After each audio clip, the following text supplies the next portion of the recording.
Hey y'all, Eric here with another LGBT history video, day 19.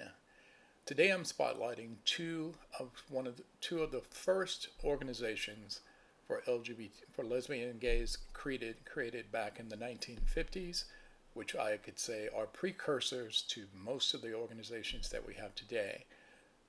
One of them, which was created for gay men, was called the Mattachine Society, and the one created for um, lesbians is called the Daughters of Bilitis.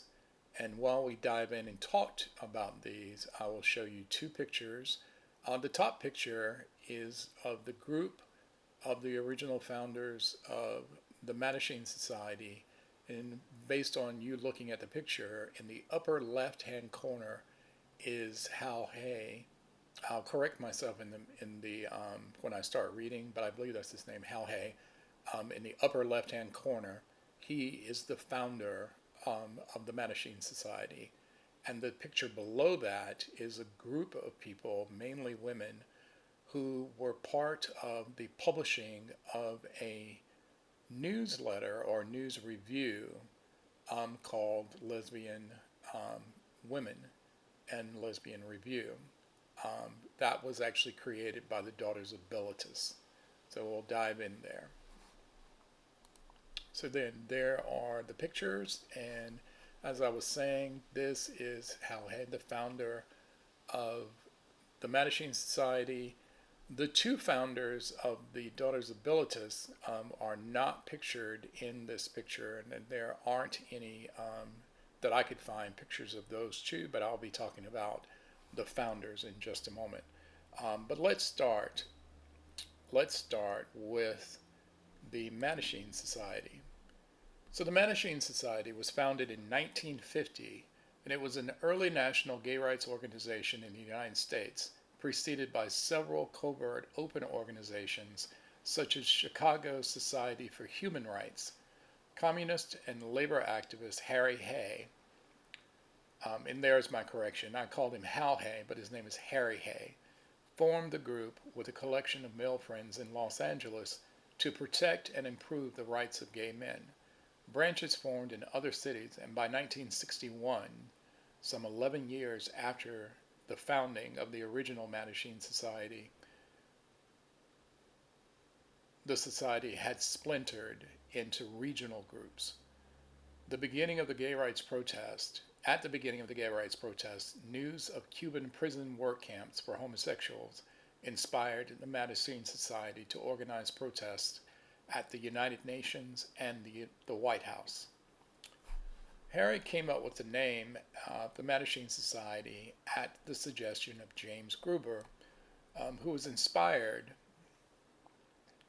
by a French medieval and Renaissance mass group he had studied while preparing for a course on the history of popular music for a workers' education project. In a 1976 interview with Jonathan Ned Katz, Hay was asked the origin of the name Mattachine. He mentioned the medieval Renaissance French Société de Joyce. Of course, I'm butchering it in the French pronunciation. One mass group was known as the Société Mattachine. These societies, lifelong secret fraternities of unmarried townsmen who never performed in public unmasked, were dedicated to going out into the countryside and conducting dances and rituals during the Feast of Fools at the vernal equinox. Sometimes these dance rituals or masks were peasant protests against oppression, with the maskers, in the people's name, receiving the brunt of a given lord's vicious retaliation. So we took the name Mattachine because we felt that we 1950s gays were also a masked people, unknown and anonymous, who might become engaged in morale building and helping ourselves and others through struggle to move toward total redress and change. And that interview, like I said, was done by Jonathan Katz for Gay American History for Crowell Publishers in 1976.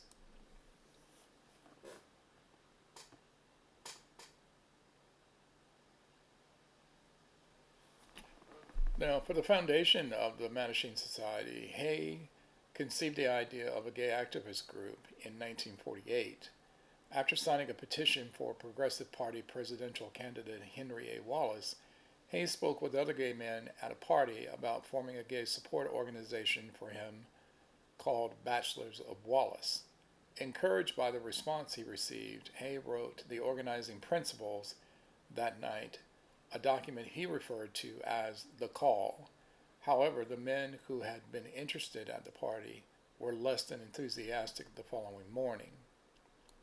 Over the next 2 years, Hay refined his idea of finally conceiving an international fraternal order to serve as a service and welfare organization devoted to the protection and improvement of society's androgynous minority. He planned to call this organization Bachelors Anonymous and envisioned it serving a similar function and purpose as Alcoholics Anonymous. Hay met Rudy Gernreich in 1950. The two became partners, and Hay showed Geinrich the Call. Geinrich declaring the document the most dangerous thing he had ever read, became an enthusiastic financial supporter of the venture, although he did not lend his name to it, going instead by the initial R. Finally, on November 11, 1950, Hay, along with Geinrich and friends Dale Jennings and partners Bob Hull and Chuck Rowland, held the first meeting of the Mattachine Society in Los Angeles under the name Society of Fools. James Gruber and Conrad Stevens joined the society in April of 1951, and they are generally considered to be original members. Also that month, the group changed its name to Mattachine Society, a name suggested by Gruber and chosen by Hay after medieval French secret societies of masked men who, through their anonymity, were empowered to criticize ruling monarchs with impunity.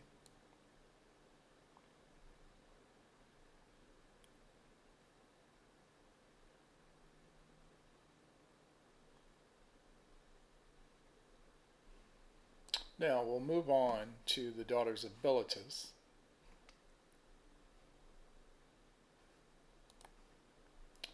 And so the Daughters of Bilitis, or DOB, was the first major lesbian civil rights organization in the United States, founded in San Francisco in 1955 by Del Martin and Phyllis Lyon, among others.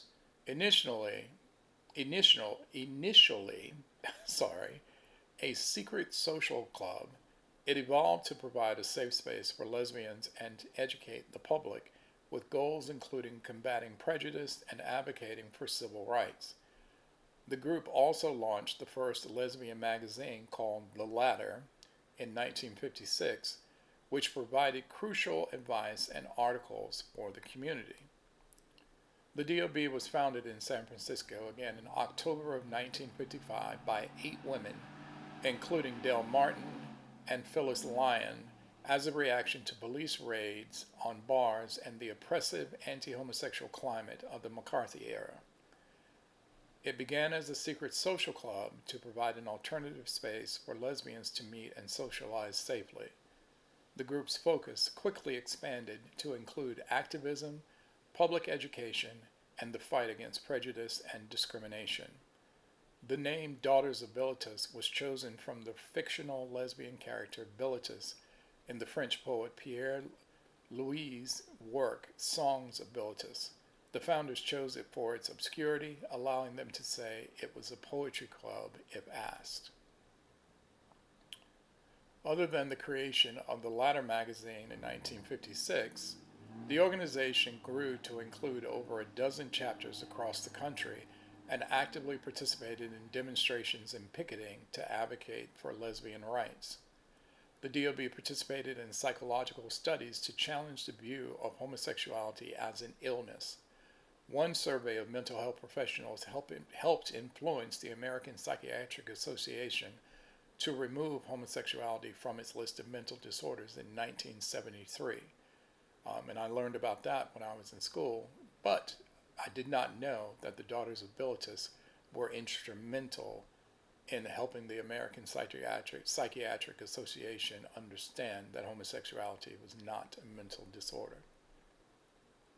In 1971, the New York chapter opened a center that served as a meeting space and alternative social venue for the community. Regarding their legacy, the daughter of Bilitis has played a crucial role in creating lesbian identity, visibility, and political strategies in the mid-20th century. The organization laid the groundwork for the modern lesbian rights movement and paved the way for future activism.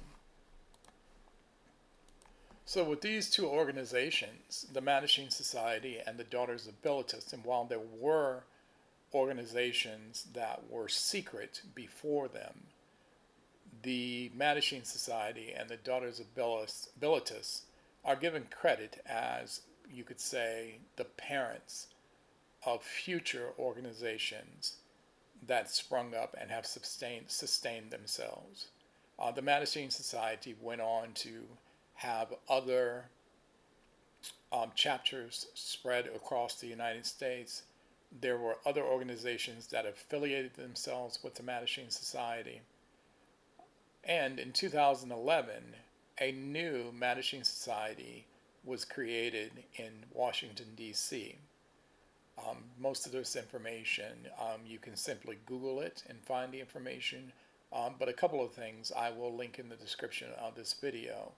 But we should tip our hats to the predecessors, the Daughters of Bilitis and the Mattachine Society, for even creating or seeding what would become the LGBTQ civil rights movement that all of us are a part of today. And I will wind up this video like I always do. Hashtag elections have consequences, and hashtag resistance is not futile. See you on the next video.